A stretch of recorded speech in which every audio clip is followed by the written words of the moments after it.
అందరికీ నమస్కారం. 24/7 news TV ప్రేక్షకులకు స్వాగతం. నేను మీ శాన్వి. ప్రతి కుటుంబంలో రాముడు లాంటి కొడుకు కావాలి, రాముడు లాంటి భర్త కావాలి, అలాగే రాముడు లాంటి అన్నదమ్ముడు కావాలని ప్రతి ఒక్కరు కోరుకుంటారు. మరి అలాంటి రాముడికి సంబంధించి శ్రీరామనవమి వచ్చేస్తుంది. మరి ఈ శ్రీరామనవమి రోజు మన రాముడి గురించి, అలాగే నవమి గురించి మరిన్ని విషయాలు తెలుసుకుందాం. మనతో పాటు ప్రముఖ జ్యోతిష శాస్త్ర నిపుణులు చంద్రశేఖర్ శర్మ గారు ఉన్నారు. ఆయనతో మాట్లాడదాం. నమస్తే గురుగారు. నమస్కారం అమ్మా. ఎలా ఉన్నారు గురుగారు? బాగున్నామమ్మా. ముందుగా మీకు శ్రీరామనవమి శుభాకాంక్షలు గురుగారు. ఆశీస్సులు. మరి ముందుగా మనం ఇప్పుడు శ్రీరామనవమి రోజు ముఖ్యంగా శ్రీరాముడి పట్టాభిషేకం అంటారు. అలాగే ఇదే రోజున శ్రీరాముడు అడవుల పాలయ్యాడని కూడా అంటారు. అలాగే ఇదే రోజు శ్రీరాముడికి కళ్యాణం కూడా చేస్తారు. అసలు ఈ ముహూర్తం మంచిది అంటారా? అంటే చాలా మంది శ్రీరామనవమి మంచిది కాదు అంటుంటారు. మీరేం చెప్తారు గురుగారు? ఆపదామపహర్తారము ధాతారం సర్వసంపదాం లోకాభిరామం శ్రీరామం భూయో భూయో నమామ్యహం. 24/7 ప్రేక్షకులకందరికీ శ్రీరామనవమి శుభాకాంక్షలతో. సాన్వి అడిగినటువంటి ప్రశ్న ఏమిటంటే, రామచంద్రస్వామి పుట్టినటువంటి జన్మదినోత్సవం రోజున నవమి తిథి.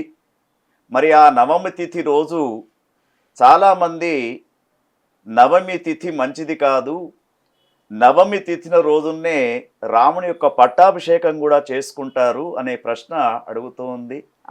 ఇది అయితే ఇక్కడ తిథులను బట్టి నవమి అంటే 9. అవును.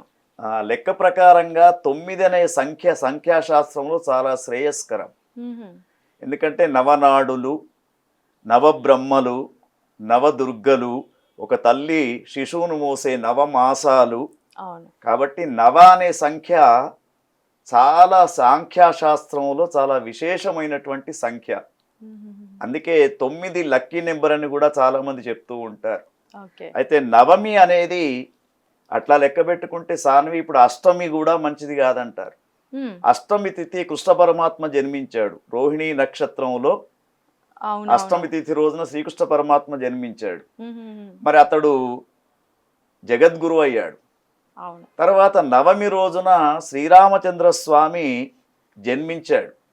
తర్వాత నవమి రోజునే స్వామికి చేయవలసినటువంటి కార్యక్రమాలన్నీ చేస్తూ ఉంటారు. అయితే ఇక్కడ ఒక రహస్యమైనటువంటి విషయం ఏమిటంటే, శ్రీరాముని యొక్క జననం చూసినప్పుడు మనకు ఎన్ని రామాయణ కావ్యాలు వచ్చినా కూడా అసలు మూల గ్రంథం ఏమిటంటే వాల్మీకి రామాయణం. ఆ వాల్మీకి రామాయణంలో మనం చూసినప్పుడు సీతారామ కళ్యాణ ఘట్టాన్ని చూసినప్పుడు ఉత్తరా ఫల్గుని నక్షత్రంలో శ్రీరామచంద్రుని యొక్క కళ్యాణం జరిగినట్టు చెప్తారు.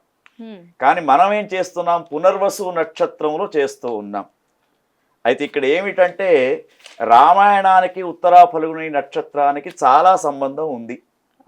ఎట్లా అంటే, ఉత్తరే దివసే బ్రహ్మ ఫల్గుణీభ్యాం మనీషిణః వైవాహికం ప్రశంసంతి భగో యత్ర ప్రజాపతి.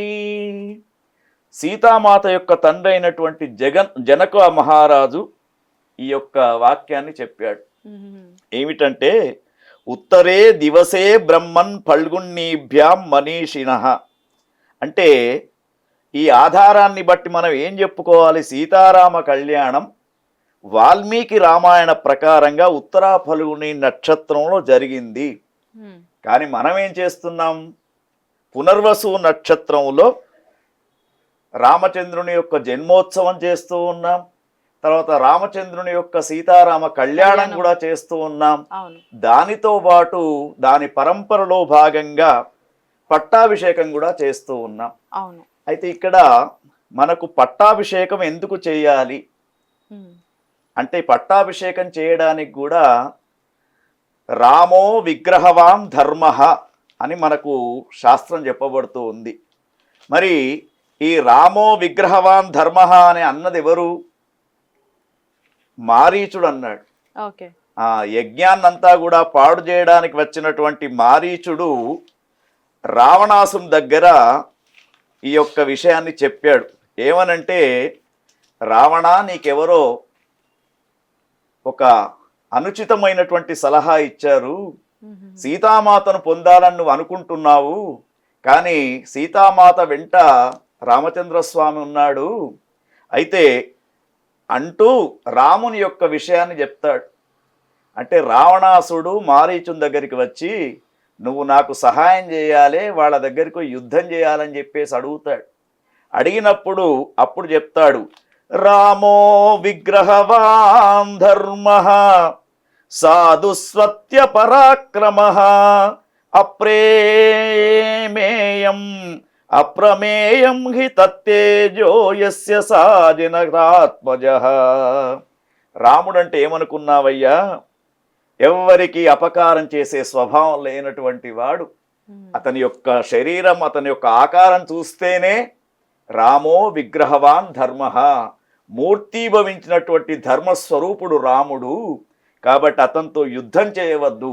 అంటే రాముని యొక్క వ్యక్తిత్వం ఇక్కడ చూస్తే శత్రువు అయినటువంటి మారీచునితోటి రాముని యొక్క కీర్తి ప్రతిష్టలు పొగడబడ్డాయి. అందుకే ఇక్కడ ఏం చెప్తున్నామంటే, మనకు పట్టాభిషేకం ఎందుకు చేయాలి అంటే, రామరాజ్యం అనేది స్థాపించబడాలి. మన భారతదేశంలో కూడా రామరాజ్యం అనేది స్థాపించబడాలి. కాబట్టి రాముని యొక్క పట్టాభిషేక కార్యక్రమాన్ని ప్రతి రామ కళ్యాణం అయిన దిక్కు, ముఖ్యంగా భద్రాచలము, ఇంకా ఒంటిమిట్ట, ఇటువంటి క్షేత్రాలలో, రామచంద్రస్వామి యొక్క క్షేత్రాలలో సనాతన సంప్రదాయ ప్రకారంగా తప్పకుండా ఈ యొక్క పట్టాభిషేక కార్యక్రమాన్ని చేస్తూ ఉంటారు. అదేవిధంగా ఇక్కడ ఇంకొకటి ఏమిటంటే, ఉత్తరా ఫల్గుని నక్షత్రంలోనే మరి మీరన్నట్టు నవమి రోజున ఉత్తరా ఫల్గుని నక్షత్రంలో వనవాసం వెళ్ళడం, తర్వాత ఇవన్నీ కూడా చేస్తూ ఉన్నారు కదా. సీతామాత యొక్క జన్మ నక్షత్రం కూడా ఉత్తరా ఫల్గుని. చూడండి ఇక్కడ ఎంత గమ్మత్తు ఉందో. అత లోకేశ్వరీ లక్ష్మీ జనకస్య పురోన్విత శుభక్షేత్రే హలోత్కాతే తారే చ ఉత్తర ఫల్గుని. ఇక్కడ ఏం చెప్తున్నారంటే, శ్రీమద్ రామాయణంలో ఉత్తరా ఫల్గుని నక్షత్రానికి చాలా సంబంధం ఉంది. కాబట్టి సీతారామ కళ్యాణం శ్రీరామనవమి పునర్వసు నక్షత్రంతో కూడుకున్నటువంటి రోజున చేస్తూ ఉన్నాం. అయితే ఇక్కడ ఇంకో గమ్మత్తు ఏమిటంటే సాన్వి, అసలు పుట్టినటువంటి రామచంద్రునికి కళ్యాణం ఏమిటమ్మా అంటే, ఆ రామచంద్రుడు దశరథ మహారాజుకు జన్మించినటువంటి 4 కుమారులలో శ్రేష్ఠుడు, పెద్ద కొడుకు. అందుకే ఆ యొక్క రామచంద్ర స్వామికి ఇప్పుడు మనము కృష్ణుని యొక్క విగ్రహాలు చూడవచ్చు. చిన్ని కృష్ణుడు, బాలకృష్ణుడు, వెన్న కృష్ణుడు ఇట్లా చూడవచ్చు. కానీ చిన్ని రాముడు, బాలరాముడు ఇట్లా ఎక్కడ కూడా లేదు. కానీ మన ప్రస్తుత ప్రధానమంత్రి యోగి వీళ్ళందరూ కూడా కలిసి అయోధ్యలో బాలరాముని యొక్క ప్రతిష్ఠ చేశారు. నెక్స్ట్ అక్కడ చేయవలసింది ఏమిటి? పరిపూర్ణమైనటువంటి అవతార ఘట్టానికి సంబంధించినటువంటి దేవాలయం కూడా, అంటే సీతారామచంద్ర హనుమత్ సమేత సీతారామచంద్ర స్వామి విగ్రహాలు కూడా ప్రతిష్ఠ చేసుకోవడానికి అక్కడ ఉంటుంది అవకాశం. కాబట్టి సీత లేనటువంటి రాముణ్ణి మనం చూడలేము. అందుకే మన పేర్లు కూడా సీతారామయ్య, జానకి రామయ్య ఇట్లా పేర్లు పెట్టుకుంటూ ఉంటారు మన ప్రాంతం వాళ్ళు. కాబట్టి మరి అటువంటి రాముని పుట్టినరోజు నాడే ఎప్పుడైతే జననం చేస్తూ ఉంటారో ఉదయం పూట, అందుకే అభిజిత్ లగ్నంలో రామచంద్రస్వామి యొక్క కళ్యాణం చేస్తూ ఉంటారు. అభిజిత్ లగ్నం అంటే ఏమిటి? అసలు అభిజిత్ లగ్నం అనేది ఉందా? మనకు జ్యోతిష్ శాస్త్రంలో 27 నక్షత్రాలు, 28వ నక్షత్రం అభిజిత్, 48 నిమిషాల పాటు ఉంటూ ఉంటుంది. అది అభిజిత్ ముహూర్తం అంటారు. అటువంటి అభిజిత్ ముహూర్తంలో రాముని యొక్క కళ్యాణ మహోత్సవం.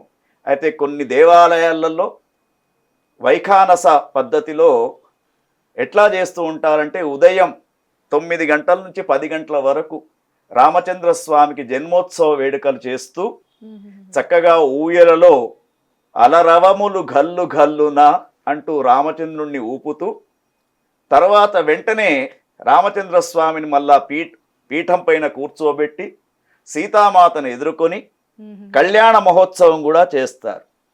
అయితే ఇక్కడ ఏమిటంటే రాముని యొక్క అవతార విశేషాన్ని కూడా మనం తెలుసుకోవాలి.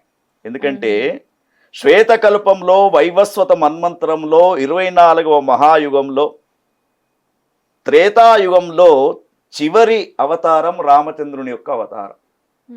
అయితే ఈ రాముడు పుట్టి సంవత్సరం పేరు విలంబినామ సంవత్సరం, చైత్రమాసం, చైత్ర శుక్ల నవమి నాడు రామచంద్ర స్వామి జన్మించాడు. పునర్వసు నక్షత్రం కర్కాటక రాశిలో రామచంద్రుడు జన్మించాడు. అయితే రామచంద్రుని యొక్క జాతక చక్రాన్ని చూస్తూ ఉంటే మరి అతడు ఆదర్శ పురుషుడుగా ఉన్నాడు కదా, అతని జాతకం ఇంత విశిష్టత ఏమిటి అంటే ఇక్కడ చెప్తూ ఉన్నాడు. మరి ఏ గ్రహం ఎక్కడ ఉండాలనో అక్కడ ఉందట. సూర్యుడు మేషరాశిలో ఉన్నాడు, అంగారకుడు మకర రాశిలో ఉన్నాడు, శని తులలో ఉన్నాడు, బృహస్పతి కర్కాటకంలో ఉన్నాడు, శుక్రుడు మీనరాశిలో ఉన్నాడు. అంటే వీటిని ఏమంటారు? ఉచ్చస్థానాలు అంటారు. 4 ఉచ్చస్థానాలు ఉంటేనే సామ్రాట్ అవుతాడు. అటువంటి జాతకంలో పుట్టినటువంటి రామచంద్ర స్వామి మరి 5 గ్రహాలు ఉన్నాయి కాబట్టి ఇతడు లోకనాయకుడుగా గుర్తించబడ్డాడు. ఇది రామచంద్ర స్వామి యొక్క విశిష్టత. ఓకే, అంటే ఇప్పుడు శ్రీరాముడి జాతకం మంచిది అంటారు కదా, మరి ఆయన జీవించినంత కాలం కూడా కష్టాలు పడుతూనే జీవించారు కదా గురువుగారు. అయితే ఒకటమ్మా సాన్వి, అసలు రామచంద్రుడు ఎక్కడా కష్టపడలేదు. ఇప్పుడు వాల్మీకి రామాయణాన్ని ఆధారంగా చేసుకుంటే వివాహం అయిన తర్వాత 12 సంవత్సరాలు సీతతో అయోధ్యలో ఉన్నాడు. వివాహం కాగానే వెంటనే పంపించలే దశరథుడు. 12 సంవత్సరాల తర్వాత మళ్ళా చూడండి, రామచంద్రుని యొక్క వ్యక్తిత్వము గుణగణాలను తీసుకోవాలి. తెల్లవారితే పట్టాభిషేకం, అంతే కదమ్మా, తెల్లవారితే పట్టాభిషేకం. ఆ పట్టాభిషేక ఉత్సవాలకు దశరథ మహారాజుతో పాటు అక్కడ భటులు అంతా కూడా సామంతులు ఏర్పాటు చేస్తూ ఉన్నారు. వెంటనే మంధర అనే ఒక కలి దేవత అంటారు మంధర, ఆమె వెంటనే వచ్చి కైకేయి తోటి, నువ్వు ఎప్పుడో యుద్ధంలో కోరుకున్నావు కదా 2 వరాలు, ఆ 2 వరాలు ఇప్పుడు అడుగు, పిచ్చిదాన్లాగా అంతఃపురంలో కూర్చున్నావు. దశరథ మహారాజు శ్రీరామచంద్రునికి పట్టం కడుతూ ఉన్నాడు, రాజ్యం రాజుగా చేస్తూ ఉన్నాడు, నీ భరతునికి ఏముండదు, సేవకుడుగా ఉండాలని చెప్పేసి, అంటే కలి ప్రవేశం అనేది మంధర ద్వారా జరిగింది అక్కడ. అందుకే మంధర క్యారెక్టర్స్ కూడా ఇప్పుడు మన కలియుగంలో ఉన్నాయి. కాబట్టి అప్పుడు వెంటనే పాపం కైకేయి, ఆమెకు మొట్టమొదల కోరిక లేదు, చెప్పుడు మాటలు విని కైకేయి దశరథ మహారాజు దగ్గర 2 వరాలు తీసుకొని వనవాసానికి పంపడం. వెంటనే తెల్లవారి, ఎవరికైనా కానీ తెల్లవారి రాజు కుర్చీలో కూర్చుండే అతడు అదే రాత్రి పిలిపించేసి నువ్వు వనవాసంకు వెళ్ళాలని చెప్పేసి చెప్తే ఎట్లా ఉంటుంది? అయితే ఇక్కడ ఎందుకు చెప్తున్నానంటే సాన్వి, మనిషి ధైర్యంగా ఉండడం రామచంద్రుని ద్వారా నేర్చుకోవాలి. ఎట్లా అంటే కొన్ని గంటల ముందు ఏం చెప్పారు, నువ్వు సామ్రాట్గా దశరథ మహారాజ్ తర్వాత నువ్వే అయోధ్యకని చెప్పారు. మళ్ళా వెంటనే కొన్ని గంటల తర్వాత రేపే నువ్వు వనవాసం వెళ్ళాలి అన్నారు. అంటే అక్కడ ఇక్కడ 2 విషయాలలో కూడా ఒకేలాగా ఉన్నాడు రామచంద్రుడు. అంటే కుంగడము పొంగడము ఇది మనకు ఉండవద్దని చెప్పినటువంటి వ్యక్తి రామచంద్రుడు. కాబట్టి అటువంటి రామచంద్ర స్వామి వనవాసం వెళ్ళాడు 12 ఏళ్ళు. అక్కడ కూడా దూరం లేరు కదమ్మా, చక్కగా కుటీరం వేసుకొని. ఇంకా తెలియని విషయాలు ఏమిటంటే, వనవాసం ఎందుకు వెళ్ళాడంటే, ఎవరైతే గిరిజనులు ఉంటారో వాళ్ళ యొక్క నివాసాలు ఎట్లా ఉన్నాయి, ఆ అటవీ ప్రాంతంలో ఉన్నటువంటి వాళ్ళు ఏ విధంగా ఉంటూ ఉంటారు, ఒక రాజుకు కావలసినటువంటి పరిశీలన కోసం ఆయనే వెళ్ళాడు అక్కడ. మరి అట్లా వనవాసానికి వెళ్ళకుంటే శూర్పణఖ రావడం, రావణాసుడు సీతను తీసుకుపోవడం, అసలు రామచంద్ర స్వామి యొక్క అవతార ఉద్దేశం ఏమిటి? సంహారం చెయ్యాలి. పరిత్రాణాయ సాధూనాం వినాశాయ దుష్కృతాం ధర్మ సంస్థాపనార్థాయ సంభవామి యుగే యుగే.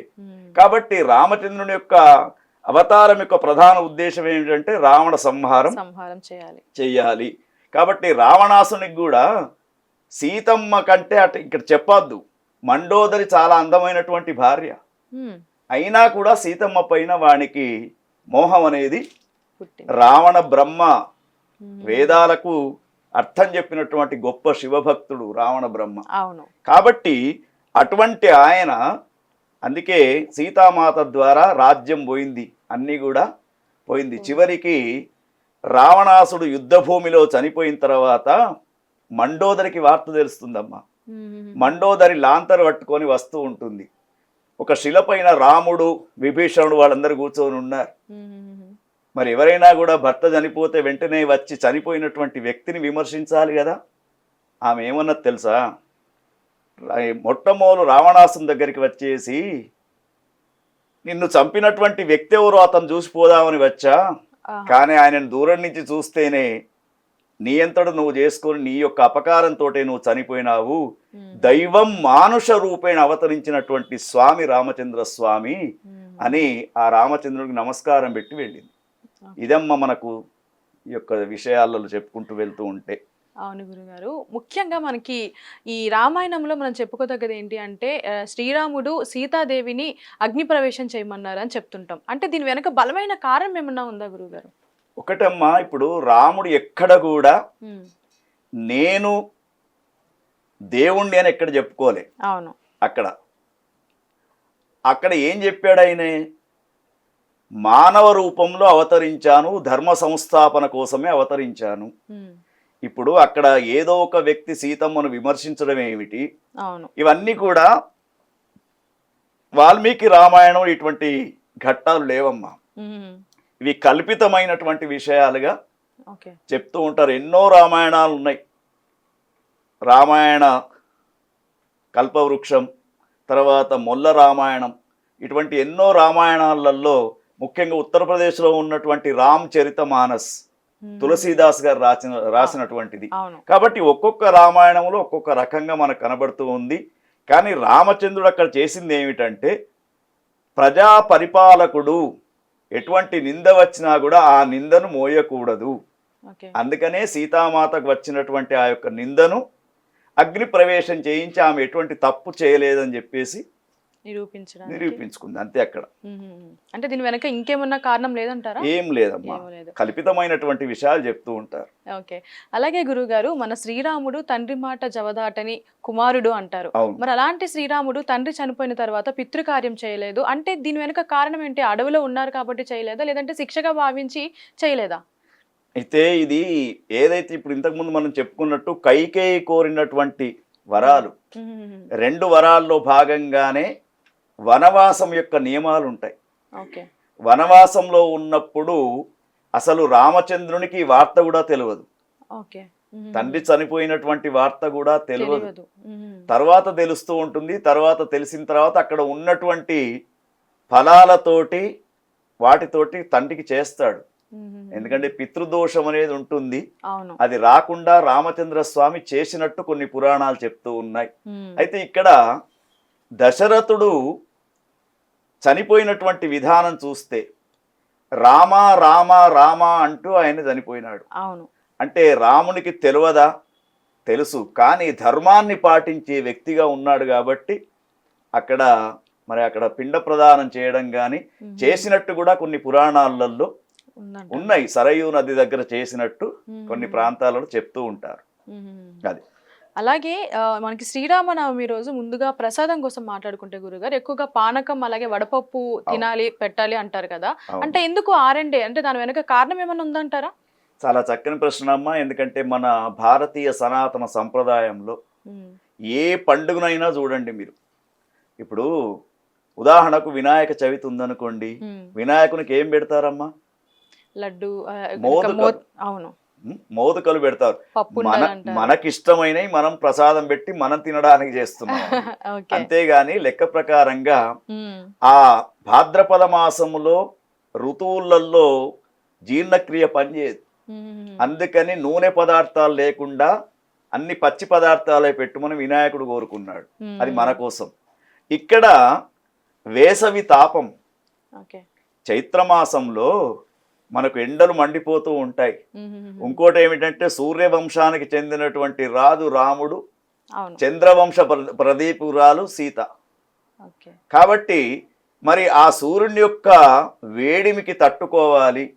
మరి ఇప్పుడు వివాహం కళ్యాణం చేసేది కూడా మన భక్తులంతా కూడా అభిజిత్ ముహూర్తం అంటే సుమారు 12 గంటల నుంచి కళ్యాణం ప్రారంభం చేస్తారు. అవును, చెప్పారు. విపరీతమైనటువంటి వేడి ఉంటుంది కాబట్టి చలువ చేయడానికి, ఎండ దెబ్బ కొట్టకుండా ఉండడానికి ఈ యొక్క బెల్లపు పానకము, వడపప్పు ఇవి ప్రసాదంగా పెట్టడం, ఇది ఒక రకంగా సాంప్రదాయం, తర్వాత ఒక రకంగా ఆరోగ్యం కాపాడుకోవడం, రెండు రకాలు చేశారు ఇది. అంతేగాని రాముడికి ప్రీతికరమైనది అలా అంటే ఏం లేదు.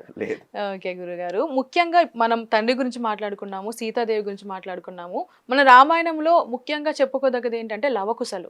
మరి ఈ రామాయణంలో లవకుశలు నిజంగా ఉన్నారా లేదంటే కల్పితాలు అనుకోవచ్చా? అంటే సీతాదేవి గర్భం దాల్చిన తర్వాత మరోసారి అడవులకు పంపించాడు శ్రీరాముడు. మరి అలాంటిది ఇవన్నీ వాల్మీకి రామాయణంలో ఉన్నాయంటారా? ఇది కొంతవరకు కల్పితాలే. ఓకే.